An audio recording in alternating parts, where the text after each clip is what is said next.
ሰላም እንዴት ናችሁ? ውድ ቤተሰቦቼ በዛሬ ቪዲዮ ይዤላችሁ የመጣሁት ፀጉራችንን ከመታጠባችን በፊት ፀጉራችንን ትሪት የምናደርግበት ትሪትመንት አሰራር ነው። ይሄው 3 አይነት ግብአቶችን ይዤ መጥቻለሁ። አንዱ ተልባው ነው። ተልባ ለፀጉራችንም ለጤናችንም በጣም ጠቃሚ ነው። ተልባ በውስጡ ብዙ ነገሮችን ይዟል።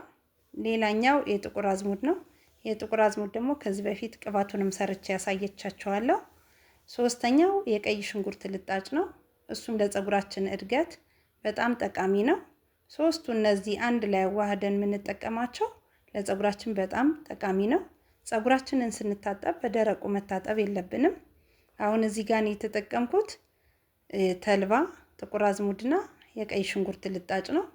ተልባ 2 ማንኪያ እዚህ ጋር ተጠቅሜያለሁ። 2 ማንኪያ በቂ ነው። ተልባው ስለሚወፍር ብዙ ነው 2 ማንኪያ።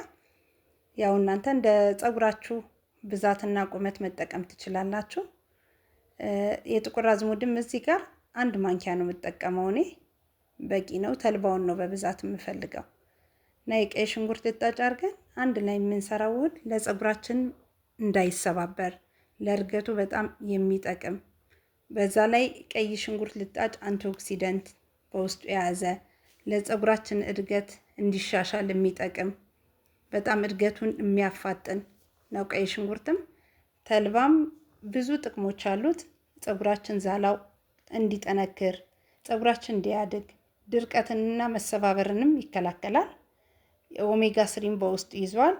የጥቁር አዝሙዱ ደግሞ ብዙ ነገሮችን ይዟል። ከዚህ በፊትም እንደነገርኳችሁ ለከለሩም ብዙ ጥቅሞች አሉት።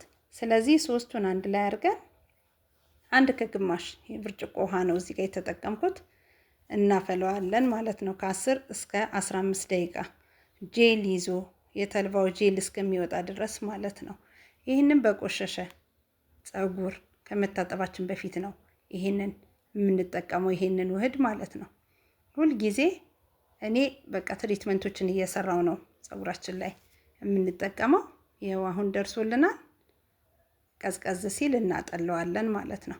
በጣም ፀጉሬ ተሰባበረ ማለት የለም። ይህንን መጠቀም ከጀመርኩ በኋላ በጣም ፀጉሬ ላይ ለውጥ አለው። የልጆቼም ፀጉር ላይ ልክ እንደዛው ለውጥ አለው። ቁመቱንም ለውጥ አለው። ስለዚህ ፀጉር ካልተሰባበረ ደግሞ ያድጋል፣ ውበትም አለው ማለት ነው። ስለዚህ ፀጉራችሁን ከመታጠባችሁ በፊት እንደዚህ የተለያዩ ግብአቶችን እያረጋችሁ ሰርታችሁ መጠቀም ትችላላችሁ። ይሄው አጥልየዋለሁ። ልክ እንደዚህ ይሄው ጄል ሆኖ ወጥቶልኛል።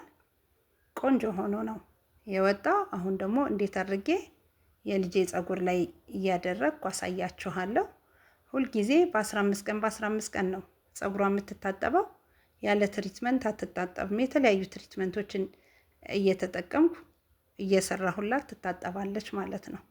እና ፀጉሯን በጣም ነው ያበዛው። ቁመቱንም ሁሉም በጣም ቆንጆ፣ ልክ እንደዚህ እንደምታዩት ቆንጆ አድርጎላታል። ያው ጄል ሆኗል። ይሄንን ነበር የፈለግነው። ስለዚህ ሁል ጊዜ ፀጉራችሁ ባይመቻችሁ እንኳን ቅባት የምትጠቀሙትን ቅባት ለብ አድርጋችሁ ማታ ላይ ተቀብታችሁ ጠዋት መታጠብ ትችላላችሁ።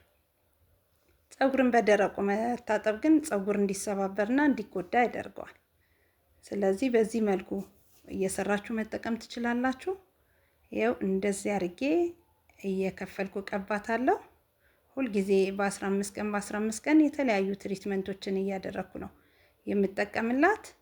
ስለዚህ ፀጉሯ በጣም ቆንጆ ሆኗል። ብዛቱም ቁመቱም ልክ እንደዚህ እንደምታዩት ብዙም ነው። ቁመቱም ቆንጆ ነው። ሁል ጊዜ እንዲህ አድርጌ በየ15 ቀኑ ትሪትመንት እየተቀባች ለ1 ሰዓት አቆይታ ትታጠበዋለች ማለት ነው። ስለዚህ ፀጉሯ ልክ እንደምታዩት ቆንጆ ሆኖላታል እና እናንተም ተጠቀሙበት። ያው የተልባ ጥቅሙም እንደምታውቁት ነው። ብዙ ጥቅም አለው በጤናችን ላይ፣ ለፀጉራችንም በጣም ጠቃሚ ነው። ጥቁር አዝሙድም እንደዛው ጠቃሚ ነው። የሽንኩርት ልጣጩም ጠቃሚ ነው። ተልባ እንኳን ቤታችሁ ባይኖር የሽንኩርት ልጣጩንም አርጋችሁ ተቀብታችሁ ለ1 ሰዓት አቆይታችሁ መታጠብ ትችላላችሁ። ያው ከሶስቱ በአንዱ ካለ ማድረግ ይቻላል። ፀጉራችሁን ብቻ በደረቁ አለመታጠብ ማለት ነው። ይህንን ልክ እንደዚህ ቀባትና ጎንጎን አርጊያት ለ1 ሰዓት በላስቲክ አርጊያ አቆይላታለሁ ማለት ነው። ከዛ ከ1 ሰዓት በኋላ ትታጠባለች። ቪዲዮንም ከወደዳችሁት ላይክ፣ ሼር፣ ሰብስክራይብ እያደረጋችሁ አበረታቱኝ።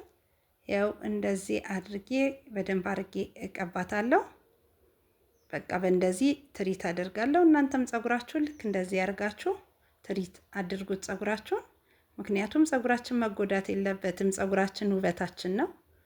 ስለዚህ ጸጉራችንን እንንከባከብላለሁ። እኔ ላይክ ኮመንት ጻፉልኝ። ያላችሁን አስተያየት እንድጠነክርና እንድበረታ ያደርገኛል።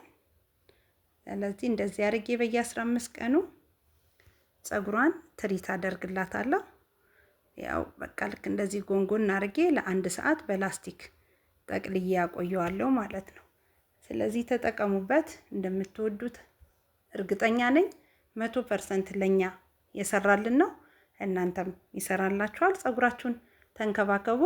በደረቁ አትታጠቡ ትላለሁ። ስለዚህ ለ1 ሰዓት እንዲያርጌ አቆይቼ ከ1 ሰዓት በኋላ በሻምፑና በኮንዲሽነር ትታጠባለች ማለት ነው። ያው 1 ሰዓት ሆኖታል። ያው ተልባን ደግሞ ቅባት ጨምሮ ለፍሪዝ ማድረግ ፍሪዝም ያደርጋል ጸጉር። ፍሪዝም ማድረግ ይቻላል፣ አይጎዳም። ስለዚህ በተፈጥሯዊ መንገድም ጸጉራችንን ፍሪዝ ማድረግ እንችላለን። 1 ሰዓት ሞልቷታል። አሁን ያው እንድትታጠብ እየፈቷት ነው። ከ1 ሰዓት በኋላ ታጠቡት፣ ሞክሩት።